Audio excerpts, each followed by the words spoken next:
festival. I look around me, what do I see? Horses making history, and I'll be Okay, there. Road to Cheltenham coming to an end now, and let's look at day one of the festival and the opening race, the Supreme Novices Hurdle, which is always accompanied by that magical roar at the start of the festival. The theme for me over the last few years has been the good things getting gunned down. Amoretto Rose, sorry Mick, Cousin Vinny and Dungwe. Mick, I know you're a Q Card fan. Why is he any different for these three? The difference is he's taken on the big boys. He's run against the likes of Minora when they were thinking about even running him in the champion hurdle, and he's earned a rating of 159. Now that tells you how good this horse could possibly be, and I think you've got to look at it like that. Minora last year, they say when he won, he ran to a rating of 151. Well, already Q Card has gone past that. He's got good form in the book. It was solid. They said that he was a little bit below par after that run last time. For me, Q Card deserves to be favoured, and I think it's going to take a very good one to beat. Okay, maybe one of the Henderson. Henderson should second and third in the betting. Sprinter Sacra and Spirit Sun. Which of those are your favourite? What have you saw so far? I'm a huge Sprinter Sacra fan because I've followed him all the way through. I think he's a horse with a very bright future. The only worry I'd have with him is maybe because he is still a little bit of a shell of a horse, maybe he's not able to take the rigours and the roughness of a Cheltenham race like the Supreme Novice, because trust me, it's every man and horse for themselves. When you come down that hill going to 2 out at Cheltenham, there's no quarter asked, no quarter given. If you're on one that's maybe just needs a bit more time, that's when it'll get found out. I know that Barry Geraghty, who's a pretty good judge, he's a big Sprinter Sacra fan, but when he won on Spirit Sun last time at Exeter, you could suddenly see there was a puzzled look on his face, because he thought, I am now going to have to make a very tough decision. Which one of these two horses do I ride? He's even been over to Nicky Henderson's to ride both horses' work, to try and just, well, clear the muddy waters really, and I think he's none the wiser. And as he said himself in his recent interview, he might even toss a coin because he thinks there's very little between them. Some great gossip there from Seven Barrows, thanks for that, Mick. Ross, give us a wee summary of the opening race of the festival bet. Well, Q Card, the 9-4 favourite, guys, and you've got to say, and I'm very clear on this as well, that if Q Card was to win the opening race of the festival, it'd be a debacle for bookmakers. Certainly Sporting Bet would be a poor result. I think when we get to the opening race, most punters will be looking at the favourites. As Mick says there, I mean, he may be playing his joker even in this particular race, but I do think that obviously people will remember Dungwib last year. It was their bank of the festival. I still think many people will be thinking Q Card will be on the same lines. 9-4 is a good price. We have seen some vulnerability from the horse, but it's giving punters a chance. On the other side of things, talking about those two Henderson horses, Spirit Sun 6-1, Sprinter Sacra 8-1. Our traders are really pretty much adamant that Spirit Sun is the better of those two. Although, as Mick said there, you're getting the inside track there. Very, very clear that nothing really has been decided there by Barry Geraghty. Zaidpour is a horse we want to be with 15-2. We're fairly short about that. And of course, we shouldn't forget Recession Proof, who's training 8-1, the Tote Gold Trophy winner. So it is wide open, no doubt about it. Q Card is a good favourite. It's an impressive favourite, but I still think they're a little bit vulnerable, guys. Yeah, are you all in then in Q Card? I'm not all in because I think it's folly to burn all your money on the opening race on the opening day. But for me, I think Q Card, he could set the ball rolling for a very profitable Cheltenham for me. Absolutely.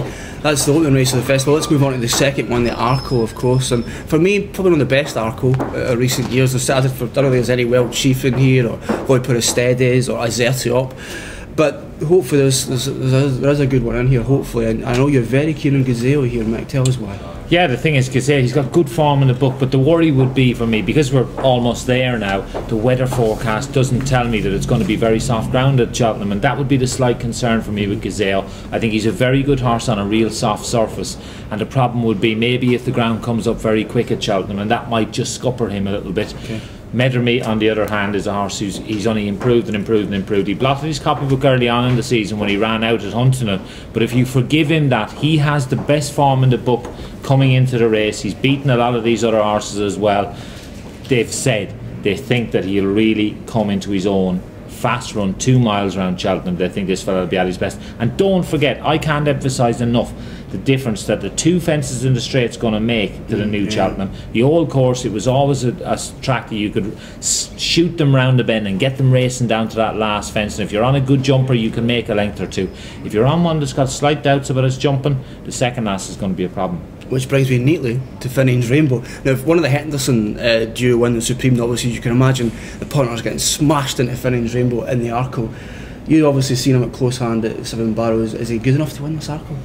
There's no doubting the horse's potential ability, and I think, you know, there's never been any question about that. And Michael Buckley, who owns him, he's very lucky. He's got some great horses. He also owns Spirit Sun, and for me, I think this horse, he possesses all the ability in the world, but the problem is he needs to have a bit of a trouble-free run up the front end, I think, to show it. And the worry is backing a horse that needs everything to land on his plate for him to win a race. That is risky at the Cheltenham Festival. They tried dropping him in the Kingmaker last time at Warwick, and it didn't work. He looked like he was struggling a little bit, even though he won the Kingmaker, of course, a race that Nicky targeted with Long Run last year. So I just have my doubts about Finian's Rainbow if in the hustle and bustle of a race like the Arkle. Yeah, maybe it is a little bit of a soft day. Ross, give us the Arkle betting, please. Terrifically competitive betting, as the boys have already said there. Medimit 3-1. I think that's a pretty good favourite. If it wasn't for the fact that there's maybe a slight doubt of a quirky nature about the horse, I think the horse would be a bit shorter than that. Finian's Rainbow 4-1. A few dissenting voices about the horse, maybe not as good as other horses that Nicky's had in the past in this kind of race mix. So 4-1 Finian's.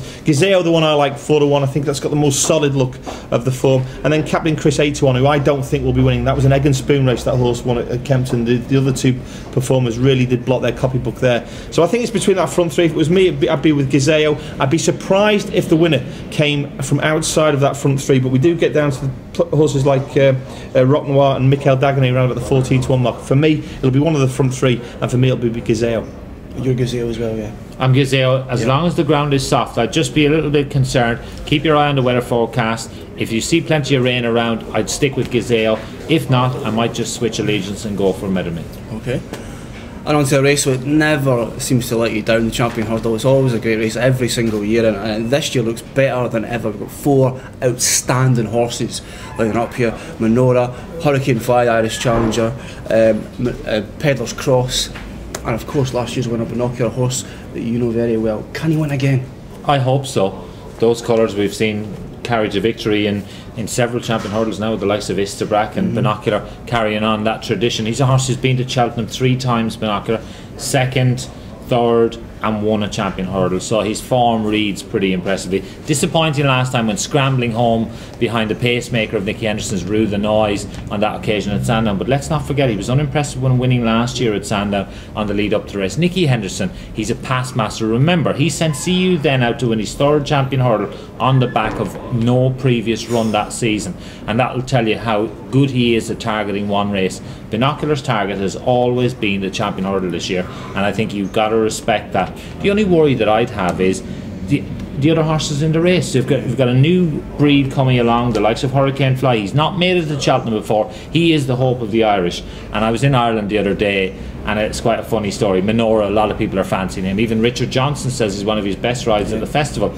Patrick Mullins won a bumper on Menorah when he was trained by his uncle Tom Mullins, and he said if Menorah finishes in front of Hurricane Fly, he's still studying at Maynooth University. He said he will go to his lectures in his Speedos if Menorah finishes in front of Hurricane Fly. That will tell you how good this Hurricane Fly is in their opinion, and I think you've got to respect it. And for me, I think Hurricane Fly, we don't know how good he is. We've never seen him over here taking on the good horses at Cheltenham, and I think he is the one that could shake up Binocular. I think a lot of our customers are big Menorah fans, and I know you're not the biggest Menorah fan. Why is that? He's got a great Cheltenham record. He's got a good record at Cheltenham. The way the races run will suit him, but I just worry about last year's form in the Supreme Novices. It could be shown to be top class form. You might have the likes of Oscar Whiskey fighting out to finish with Menorah. If that's the case, well then I'll be very wrong. But I just feel Get Me Out of Here got beat ahead by Menorah last year in the Supreme Novices hurdle. Now if you asked AP McCoy which one would he ride between Get Me Out of Here and Binocular, he wouldn't even hesitate and he'd say Binocular. And for that reason, I think you've got to say, well, he doesn't even think Get Me Out of Here is in the same class as Binocular. If that's the case, well then Menorah has a bit to find. Well, quickly, a word about Pedder's Cross. Is he quick enough? He won the Neptune last year, of course. Is he quick enough to win a championship? That would be my concern. You saw him last year. If you rewind the tape and look at the race last year, when he ran in the Sun Alliance, he looked like he was outpaced coming down the hill. There is no hiding place at Cheltenham, and in that 2 mile race they will go fast and furious. He will be staying on strongly at the finish, Pedlar's Cross. I think he's a very good horse, but I just worry, has he got that tactical speed that you might need in a race like the Champion? Yeah, different. Ross Champion hurdle betting's been frenetic since September. What's it like now? We're a week to go. It's a great race. Let's get one thing straight here. A great race. You very rarely can say that about some races, but this really has got the hallmarks of being a complete classic. 100 to 30, the defending champion Binocular.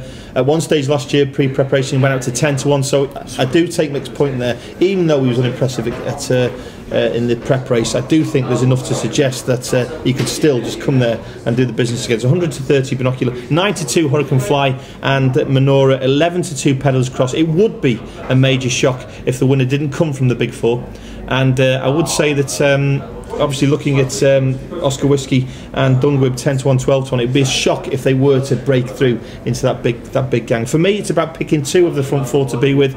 I'd be with Menorah and Binocular personally over Hurricane Fly and Pellers Cross. I'm sure punters up and down the country will have a different opinion to that, but they're the 2 for me. Great betting race, really looking forward to it. It's a great betting race, it's a great day. That was day 1 of the Cheltenham Festival. Can't wait for that.